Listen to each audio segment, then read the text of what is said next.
Vale, esto irá a Miquel Román, vale. Me hace ilusión, me hace mucha ilusión. Es que tu casa mola un montón. Bueno, pues muy buenas, estoy con Don Alcalá. Es un placer tenerte aquí en mi canal. Gracias por la invitación. De nada, me encanta. Bueno, pues os traigo a Dona. Dona tiene un canal de derecho gigante, es el canal número 1 de derecho de habla hispana. Tienes más de 90.000 suscriptores. Has escrito un libro, emprende en el sector legal, seguro que me dejo algo, ¿vale? Tú me corriges. Vale. Eres fundadora de la marca Mindset Law, que es una empresa de derecho, sois abogados. También eres fundadora de Aprender Derecho, que es una escuela online para estudiantes de derecho. Y bueno, has hecho 1000 cosas más, das conferencias por universidades. ¿Qué más? He dado conferencias en universidades, para entidades públicas y privadas. Y bueno, sí, básicamente ¿Por qué os traigo a Dona y por qué esa entrevista? Y pues básicamente Dona para mí es una persona muy especial, ¿vale? Seguramente nos emocionemos durante esta entrevista porque nos conocemos hace mucho tiempo, sí. Hemos sido pareja también, queremos dejarlo muy claro, y tiene mucho sentido que la traiga porque, bueno, nos conocimos en Cruz Roja, ¿te acuerdas? Sí, en las prácticas de la carrera de Derecho, porque estudio Derecho. Íbamos a la misma universidad. Exacto, y nos conocimos casi el último año en esas prácticas donde tocábamos temas de derechos humanos, que ya era algo que nos gustaba a los dos y nada, y a partir de ahí empezamos, bueno, pues eso, a conocernos tanto en lo personal como en lo profesional y a empezar a crecer. Pues y ahora nos llevamos súper bien, somos súper amigos y creo que tiene mucho sentido traerla a ella porque la considero mi primera alumna, aunque técnicamente no fue alumna, porque era alguien que quería y quiero un montón. Y claro, al final cuando estás emprendiendo, tienes proyectos de éxito. Yo por entonces tenía el canal de magia, ayudaba a la gente cercana, a mis seres queridos, y ella estaba allí, ¿no? Y en un momento complicado, esto lo comentaremos ahora en la entrevista si quieres, vale. Es cuando empezaste un poco a seguir algunos pasos que yo te iba diciendo.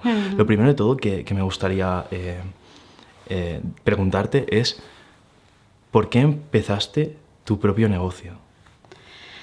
Vale, ¿por qué?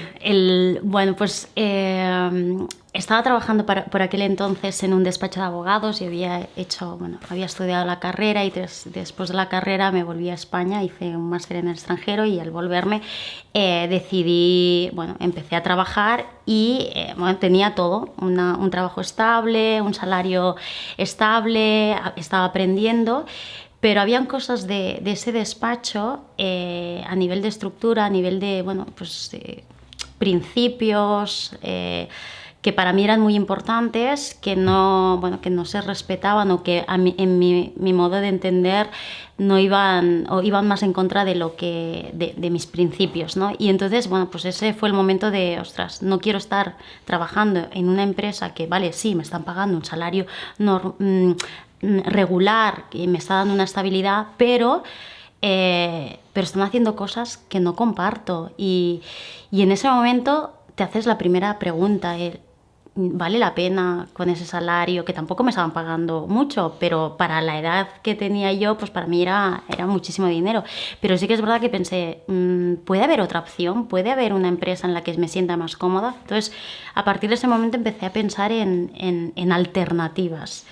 Y en una de esas, la verdad es que hablando contigo, en las numerosas conversaciones que teníamos tú y yo cuando quedábamos, cuando nos veíamos, me dijiste, ostras, es que tienes los conocimientos y tú sola puedes iniciar un proyecto por tu cuenta. Obviamente en ese momento no tenía para nada esa opción en la cabeza, pero cuando alguien te dice, ostras, cree en ti y sí que puedes hacerlo porque tienes al menos las bases para poder iniciarlo, pues a partir de ese momento empecé a valorar la opción de, oye, ¿y por qué no? Pero de ahí a crear y tener todo lo que hoy en día tengo, obviamente hay todo un trabajo, pero digamos que de alguna forma el catalizador es ese, ¿no? Cosas que no me gustan y que no comparto y decido empezar a replantearme mi zona de confort.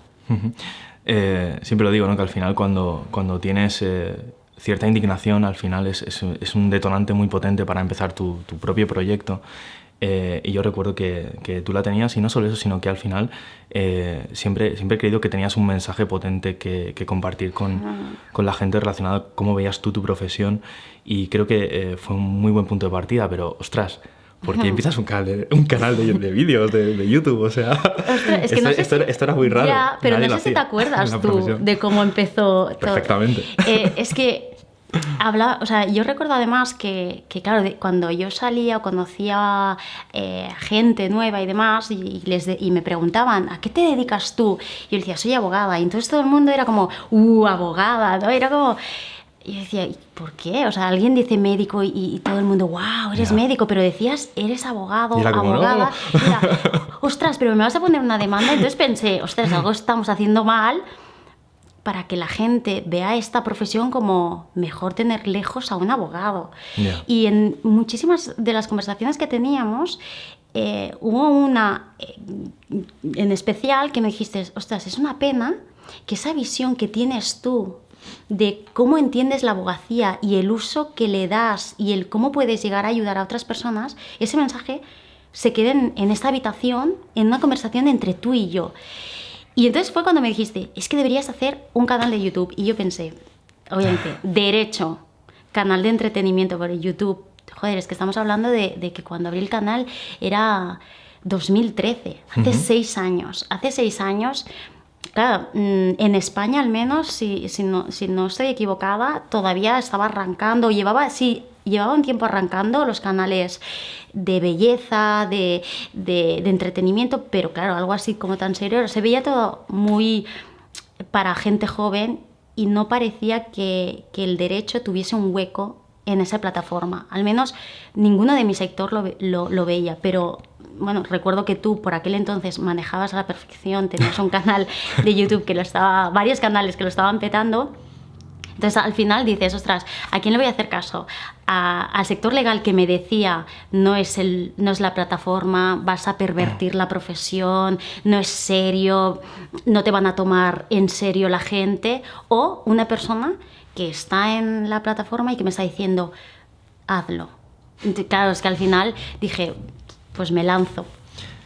Yo creo que tu caso creo que es fascinante por varias cosas, pero sobre todo porque es que, wow, es una profesión ultra clásica, es como sacrilegio, ¿sabes? O sea, cuidado, ¿vale? Es como, es una profesión súper antigua, ¿no? Y era como extraño empezar ese canal. Yo recuerdo en tus primeros vídeos, y si quieres vamos, porque claro, tú nunca te habías grabado hablando a cámara, o sea, ahora estás muy suelta después de tantos vídeos. Sí, pero, o sea, ¿cómo era esto? O sea, yo recuerdo que te grababas con es que claro, conozco el caso de primera mano, con una lamparita, con lo que podías. Sí.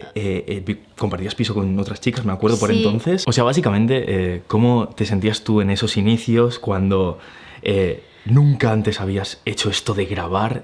¿Qué sensaciones tenías al empezar? Bueno, yo me lo tomé como una prueba. Entonces no tenía esa presión, pero estás grabando un material oficial para dar... No, vamos a probar. No tenía ni siquiera una cámara. Recuerdo que utilicé la cámara que mi padre me compró para mi estancia en Canadá, donde estudié, y me dijo, fotos, ¿no? Y tenía esa cámara digital que ni siquiera podía verme si estaba encuadrada, ¿no? O sea, para que os hagáis una idea.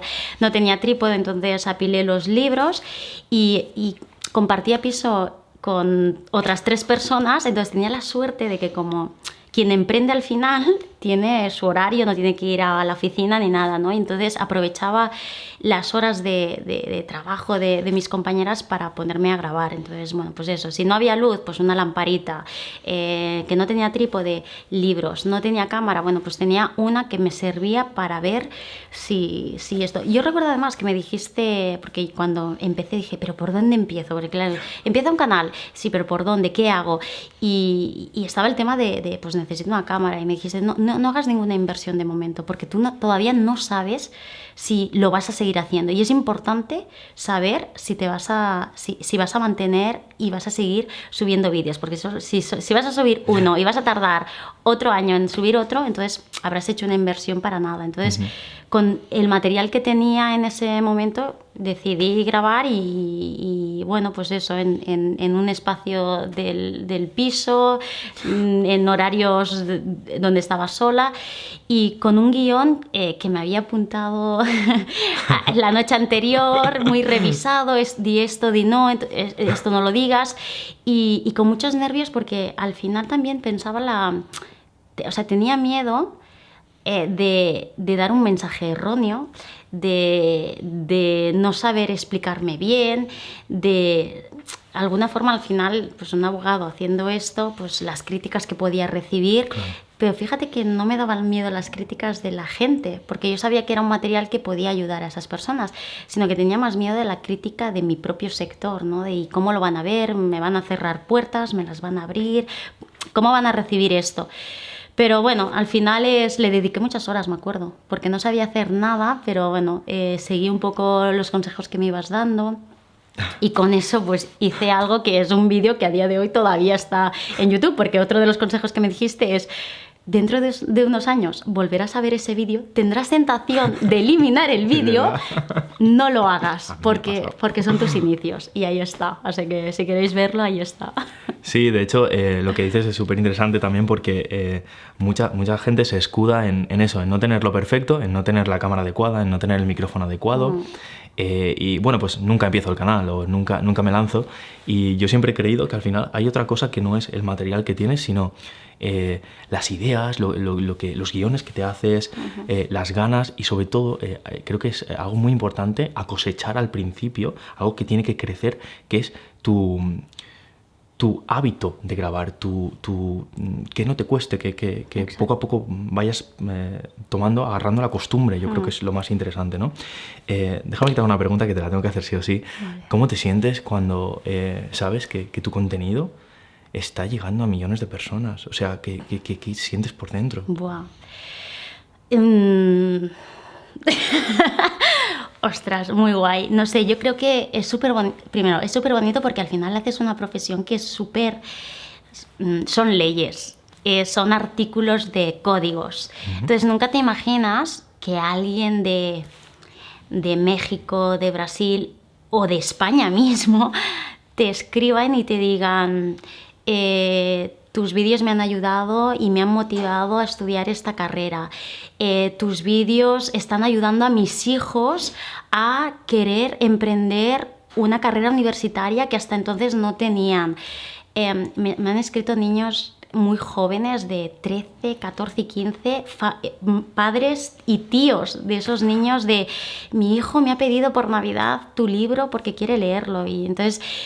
al final es la recompensa a esos vídeos que tardaba una noche entera en grabar, de decir, qué bonito, pero más allá de eso, que joder, que al final te llena el corazón y te da muchas... O sea, ves con otra perspectiva tu profesión como una profesión mucho más humana, te das cuenta de que, joder, la abogacía no solo son códigos, son personas, son emociones, son, historias, ¿no? En definitiva, al final te das cuenta de que puedes llegar con un mensaje, con un vídeo de 2-3 minutos, puedes llegar a muchísimas personas, y no solo eso, porque no es el volumen de personas, sino que puedes llegar a transformar o provocar un pequeño cambio en ellos. Y eso es que se lo digo a mi equipo, a las personas que trabajan conmigo, eso no tiene precio. Es que ya le puedes poner no tiene precio, porque ¿qué otro despacho de abogados puede decir que hay gente que sigue la filosofía, que sigue los principios, que quieren ser tú, que quieren encaminar su ejercicio de la abogacía de esta forma? Al final es la mejor recompensa. Entonces, siento energía y muchas ganas, no sé, es pura emoción, es súper bonito. Me acuerdo que además cuando le enseñaba a mis padres los mensajes de esos niños que no entendían qué coño estaba haciendo con mi vida. Pero si te hemos pagado un máster en Canadá, ¿qué haces grabando vídeos encima en casa de mis padres?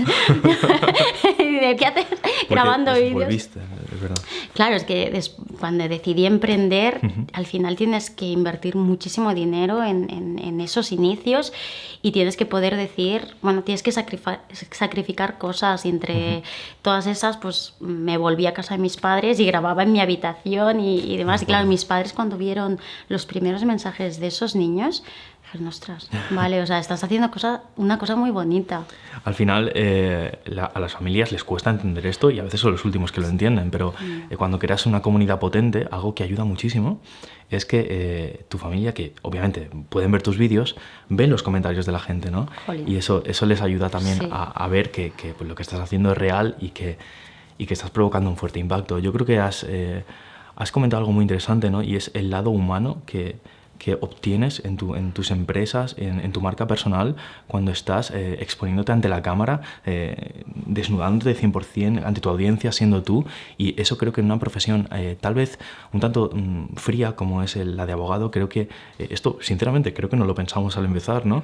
Pero creo que es brutal cuando piensas que es súper compatible y te da un plus de algo que creo que falta, ¿no? En la profesión. Es una profesión que yo conozco muy de cerca porque yo he estudiado eso y he estado trabajando de eso, y me gustaría preguntarte cómo te sientes cuando ves a otros compañeros tuyos, otros compañeros nuestros de carrera que están haciendo cosas súper diferentes en trabajos súper distintos, muy, muy alejados de esta visión de al final no cortarte y exponerte 100% tú como profesional ante la cámara.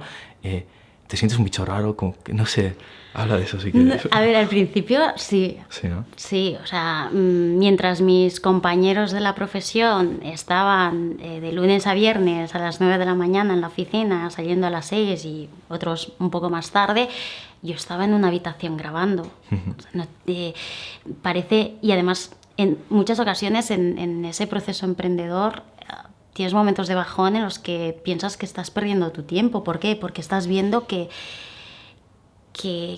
todo el mundo hace una cosa y tú estás haciendo una cosa que aparentemente no tiene sentido, al menos al principio no le ves sentido. Luego, a medida que vas construyendo, empiezas a unir todos esos puntos que en su momento no lo veías muy claro, ¿no?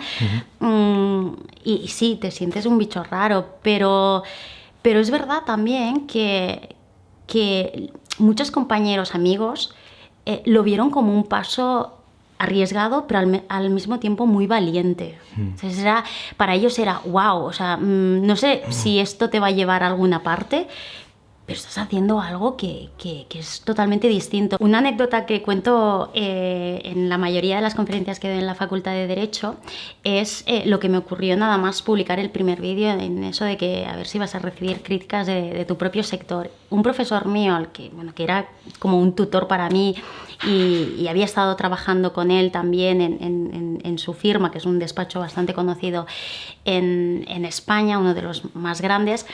Cuando publiqué el primer vídeo, me llamó por teléfono y me dijo, oye, Donna, no sé qué estás haciendo con tu vida, porque claro, es que yo, además, justo para su asignatura sacaba matrículas de honor, entonces para él era ostras, una estudiante brillante que en lugar de estar en una gran firma, está en su habitación grabándose y encima con poca luz, ¿no? Encima con lamparitas. Con lamparitas, con libros y ni siquiera en su despacho, en el salón de su casa, ¿no? Pero me dijo, no sé lo que estás haciendo, pero algo me dice que lo que hoy va a ser muy criticado por nuestro sector no lo será más adelante y Qué será guay. aplaudido más adelante. Entonces, al final, jolín, te quedas con eso. Recibes las críticas, que tampoco te las dicen, oye, ¿qué estás haciendo? Pero sí que recibes comentarios. Pero también recuerdo un consejo que me diste. Confía en ti, sube el contenido que quieres, que consideras que pueda ayudar a las otras personas y del resto no hagas mucho caso. Sube y lo demás, que hablen. No me acuerdo de ese Yo- consejo, pero es posible que se lo haya dado.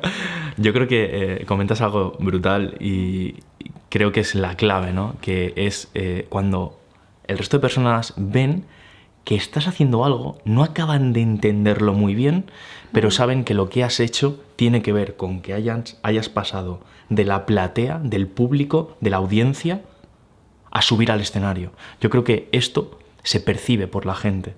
Y la gente, aunque no acabe de entenderlo muy bien, lo valora, lo aprecia. Es como, wow, estás dando un paso hacia adelante no acabo de comprenderlo, que yo creo que era un poco lo que a lo mejor este profesor pensaba, pero creo que tiene bastante sentido. Y me gustaría preguntarte también qué es aquello que te ha dado el canal en anécdota, en experiencias, en proyectos profesionales que se te han abierto puertas, que si tuvieses que elegir una cosa o como mucho dos, dirías, wow, es que esto ha pasado gracias al canal y wow, doy gracias. Y lo que más te haya gustado. Lo más, una llamada de la editorial Thomson Reuters Aranzadi, yo la carrera de Derecho, y seguro tú también, ¿no? Estudiabas con Aranzadi, claro. ¿No? Bueno, es una editorial de las más grandes de España y de Latinoamérica. Bueno, pues esa llamada del director de la oficina de Pamplona invitándome a Madrid para reunirme con la directora también de marketing de la editorial para proponerme escribir mi primer libro sobre emprendimiento. Al final era alguien que en lugar de hacer elegir el camino tradicional de trabajar para un despacho de abogados, estaba emprendiendo un proyecto, había emprendido en aquel momento lo que más sonaba era el canal y era un proyecto, es un proyecto, y entonces esa llamada fue, bueno, me explotó, no sé, es que fue increíble, y además es verdad que no fue inmediato, es decir, el canal se abrió el primer vídeo mediados, prácticamente finales, creo que más a finales de 2013, y la propuesta de escribir un libro vino en verano de 2016. Es decir, no es algo... No me lo esperaba. O sea, si me hubiesen dicho, tú en la carrera de Derecho tenías intención de emprender, no, te imaginabas en tu plan de carrera escribir un libro para esta editorial. No, yo lo que quería era ser abogada, trabajar para alguien, ganar dinero y ya está, ¿no? Entonces, es verdad que cuando inicias un camino que no está escrito, que lo tienes que ir escribiendo y descubriendo con los riesgos que supone eso, jolín, al final es ir descubriendo y abriendo otras puertas, y entre ellas, joder, escribir un libro, y puedo decir que a mis 30, con 30 años publiqué mi primer libro y es para mí lo más bonito. Qué guay, qué guay. Es ese. Es escribir el libro. Eso. Sí, yo me acuerdo cuando me lo dijiste que estabas súper ilusionada. Fue algo que yo me acuerdo cuando te dieron la noticia que fue como, oh, tío, que es que voy a escribir un libro. Bueno, te imaginas mis padres. Ya. Que me ponía las sábanas de fondo. Y de repente... sábanas blancas, y de repente estoy todo el 2016 escribiendo el libro, y además estuve hasta... O sea, estaba... porque teníamos muy poco plazo para escribir el libro. No sé, todo. La estructura del libro, cómo quería explicar el proceso emprendedor en el sector legal, no sé, todo. Las personas que participaron, también clientes nuestros del despacho participaron en los prólogos, no sé. Todo el proceso de escribir el libro fue duro, pero un regalo. Y sé que sin el canal no, porque de hecho una de las preguntas y el motivo por el cual estaba la directora de marketing, cuando yo llegué a la oficina de Thomson en la Castellana, en Madrid, lo primero que me preguntó es ¿cuánta gente te sigue? Y después, ¿qué países te siguen? Claro. Y de hecho tuve que enseñarles las analíticas del canal. Entonces, obviamente todo iba en base a qué público tienes y qué podemos ofrecerle a ese público, ¿no? Entonces, al hacer el canal claramente te distinguiste, te convertiste en púrpura, lo que yo digo al final, que es básicamente siguiendo el concepto de set coding de la vaca púrpura, que era algo que no existía, algo diferente, innovaste y obviamente un gigante del sector se fijó en ti. Has dicho algo súper clave, y con esto podemos poner fin si quieres a esta entrevista que ha sido súper interesante, que es el que nada es de repente, ¿vale? O sea, hemos dicho, estamos ahí con las sábanas blancas y de repente escribo el libro. Claro que no, y al final, o sea, es como que cada paso es necesario para dar el siguiente, ¿no? Y esto lo entiendes únicamente cuando estás dando pasos. Esto es muy complicado de explicar con palabras. ¿Cuál es el siguiente paso de Don Alcalá?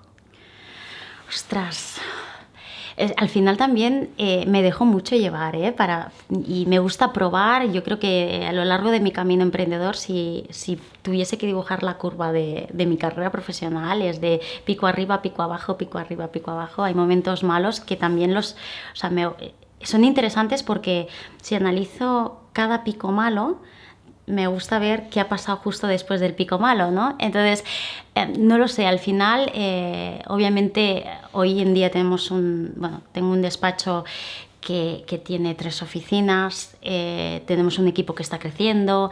El siguiente paso a ese proyecto es poder llegar al otro lado del charco con este mismo proyecto. De hecho, ya tenemos propuestas de gente de Argentina, de Brasil. ¿Cuándo vas a abrir una oficina y Mindset Law en nuestro país? ¿O cuándo vas a venir? Entonces, sí me gustaría poder trasladar este proyecto que empezó, de la nada, a otros países, que no solo España y Andorra. Y a nivel de la Escuela de Derecho también poder llegar a más estudiantes y ofrecerles esto y seguir creciendo. Muy bien. Pues es un placer haberte tenido aquí en el canal, Donna. La verdad que estoy no solo orgulloso de ti, sino ya sabes que eres una persona a la que admiro. La admiración es mutua. Mola. No, lo digo de corazón, y creo que se me nota al hablar. Es alguien que es muy fácil que consiga lo que ha conseguido, porque es una crack, la verdad. Y quería que fuese la primera persona que os traía por esa conexión que tengo con ella. Para mí sigue siendo una persona súper especial hoy en día, y espero que os haya inspirado su historia. Realmente creo que es increíble tu historia, creo que puede ayudar a mucha más gente como tú. Así que es un placer haberte tenido aquí. Muchas gracias, y espero que os inspire, y nada, que gracias. Y suscribiros a su canal. Y suscribiros. Un momento. Y dejar un buen pulgar arriba, ¿no? En este vídeo, que se me olvidaba. Dame un abrazo. Qué guay. Chao, hasta luego. Adiós.